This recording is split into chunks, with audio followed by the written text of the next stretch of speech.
Hello, what's up everybody? It's your travel guru Curtis and welcome to InformedTouristA.I, ready to jump into this adventure? Did you know that some of the most iconic destinations on your bucket list might actually be off limits in just a couple of years, like straight up banned? We're talking about places that are being overrun by tourists. And I'm not talking about a little crowded, I'm talking lines down the block, disrespectful behavior, straight chaos. Stick around to the end, because I'm going to reveal the one place that's already started turning people away at the border, and trust me, it's not who you think. Before we jump in, don't forget to subscribe to InformedTouristA.I for more thrilling travel insights. Now let's begin. First up, we're heading to Amsterdam, a city known for its canals, its bikes, and, let's be honest, its certain herbal indulgences. Amsterdam has always been a magnet for tourists from all over the world. The picturesque canals, the charming narrow houses, and the vibrant cultural scene make it a must-visit destination. But here's the thing. Amsterdam is officially over tourists, especially the ones who treat the city like one giant bachelor party. The influx of visitors has reached a tipping point, and the city is struggling to maintain its unique character and quality of life for its residents. Especially the ones who treat the city like one giant bachelor party. The local government has been receiving countless complaints from residents about the disruptive behavior of some tourists. The local residents are tired of the noise, the trash, and the general disrespect for their home. Imagine living in a place where every weekend feels like a never-ending party that you didn't sign up for. The public intoxication, you name it. It's not just about the noise, it's about the litter, the vandalism, and the sense of invasion. The residents have had enough, and they're making their voices heard. Imagine walking out your front door and it's just a sea of people, stumbling around, yelling in a language you don't understand, leaving beer bottles on your stoop, every single day. It's a reality that many Amsterdammers face, and it's taking a toll on their daily lives. Stumbling around, yelling in a language you don't understand, leaving beer bottles on your stoop, every single day. The constant influx of tourists has turned some neighborhoods into unrecognizable party zones, far removed from the peaceful communities they once were, leaving beer bottles on your stoop, every single day. The frustration is palpable, and the city has decided to take action. The city has actually launched campaigns with the tagline, "Stay Home," specifically targeting those rowdy tourists who are just there to party. These campaigns are not just about discouraging bad behavior, they're about reclaiming the city for its residents, specifically targeting those rowdy tourists who are just there to party. The message is clear. Amsterdam is not a playground for reckless behavior. The city wants to attract visitors who appreciate its culture, history, and beauty, not those who come solely for the nightlife. They're cracking down on noise violations, public drinking, and even considering restricting Airbnbs and short-term rentals. The authorities are stepping up enforcement to ensure that the rules are followed, and that the city remains livable for its residents. And even considering restricting Airbnbs and short-term rentals. These measures are aimed at reducing the number of tourists who come to the city just to party and cause disruptions. The goal is to create a more balanced and respectful tourism industry. Amsterdam is sending a clear message. If you don't respect the city and its people, don't bother coming. The city is committed to preserving its unique charm and ensuring that it remains a wonderful place to live and visit.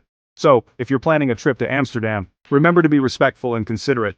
After all, it's a privilege to experience such a beautiful and historic city. Next, we're jetting off to Venice, a city that's practically synonymous with romance and beauty. Known for its winding canals, stunning architecture, and rich history, Venice has long been a dream destination for travelers from around the globe. The city is a marvel of human ingenuity, built on a series of islands in a lagoon, with its iconic gondolas and bridges creating a picturesque scene that seems almost too perfect to be real. But Venice is facing a crisis, and no, I'm not just talking about the rising sea levels. The city is grappling with a multitude of challenges that threaten its very existence. Climate change is certainly a major factor, with higher tides and more frequent flooding becoming the new norm. However, the problems run deeper than just the water levels. Venice is being crushed under the weight of its own popularity. The allure of this unique city draws millions of tourists each year, creating a double-edged sword. On one hand, tourism is a vital part of the local economy, providing jobs and revenue.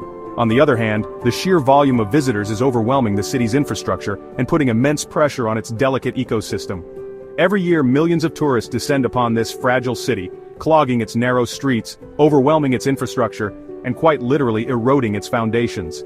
The constant foot traffic wears down the ancient stone pathways, while the weight of the crowds puts stress on the buildings and bridges. The influx of people also leads to increased pollution and waste, further straining the city's resources. The city has already implemented a tourist tax to try and control the crowds, and they're even considering limiting the number of visitors allowed in each day.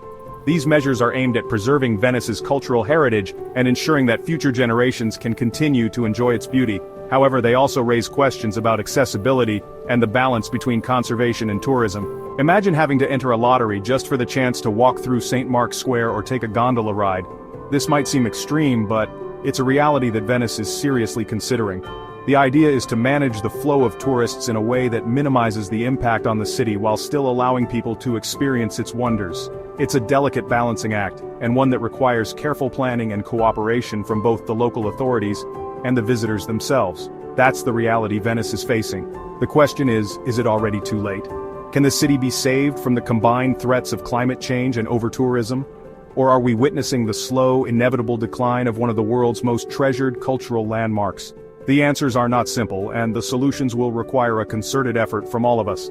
As travelers, we have a responsibility to be mindful of our impact and to support sustainable tourism practices. Only then can we hope to preserve the magic of Venice for future generations. Let's be real, we've all seen those Instagram photos. Influencers doing yoga poses on pristine beaches, meditating in ancient temples, basically disrespecting Balinese culture for the perfect shot. Well, Bali has had enough. Remember that incident where a bunch of tourists were caught doing naked yoga at a sacred temple? Yeah, that didn't go over well with the locals. Bali relies heavily on tourism, but they're starting to realize that there's a cost to preserving their culture and their environment. They're now considering stricter regulations on tourist visas, limiting access to certain areas, and even imposing a code of conduct for visitors. If you're planning a trip to Bali, you better brush up on your Balinese etiquette because they're not going to tolerate any more disrespect. Chapter 4. The beach is closed. Thanks, Leo. Remember that movie, The Beach with Leonardo DiCaprio? Yeah, that movie basically ruined Maya Bay in Thailand. After the movie came out, hordes of tourists flocked to this once pristine beach, trampling its coral reefs, littering its shores, and basically loving it to death. The Thai government has had to close Maya Bay multiple times to try and give the ecosystem a chance to recover, but the damage has been done. They're now considering closing the bay permanently to tourists, which is a tough pill to swallow, but honestly, it might be the only way to save it. So, thanks a lot, Leo. Chapter 5. Bhutan, you can't afford this country. Bhutan has always been a bit of a mystery, a hidden kingdom nestled in the Himalayas. It's a country that values its culture, its environment, and its peace, and they've implemented a high-value, low-impact tourism policy to protect it. What does that mean? Basically, you have to pay a hefty daily tariff just to be in the country, and it's not cheap. They're not interested in attracting budget backpackers or partygoers. They want tourists who are genuinely interested in experiencing Bhutanese culture and who are willing to pay a premium for the privilege. It's a controversial approach, but you gotta respect their commitment to preserving their way of life. Chapter 6. Barcelona, no vacancy.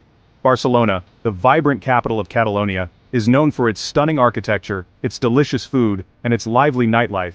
But Barcelona is also struggling with the consequences of its own popularity. The city has become overrun with tourists, many of whom are just there for cheap drinks and a good time. This has led to a surge in short-term rentals, driving up housing costs for locals and changing the very fabric of Barcelona's neighborhoods. The city has started cracking down on illegal Airbnbs and implementing stricter regulations on tourist rentals. They're also considering limiting the number of cruise ships that can dock in the port, as those day trippers contribute to the crowds without really contributing to the local economy.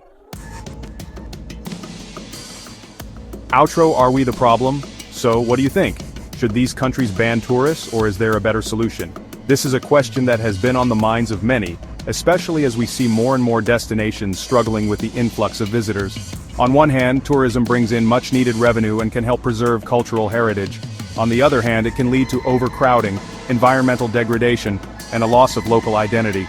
It's a complex issue with no easy answers. Let us know in the comments. And while you're at it, what's another travel topic you'd like us to cover? We love hearing from you, and your insights often spark new ideas for our content. Your feedback is invaluable to us, and it helps us create videos that are not only informative but also engaging and relevant to your interests. So don't be shy, drop a comment below. We read every comment. Look, tourism can be an amazing thing.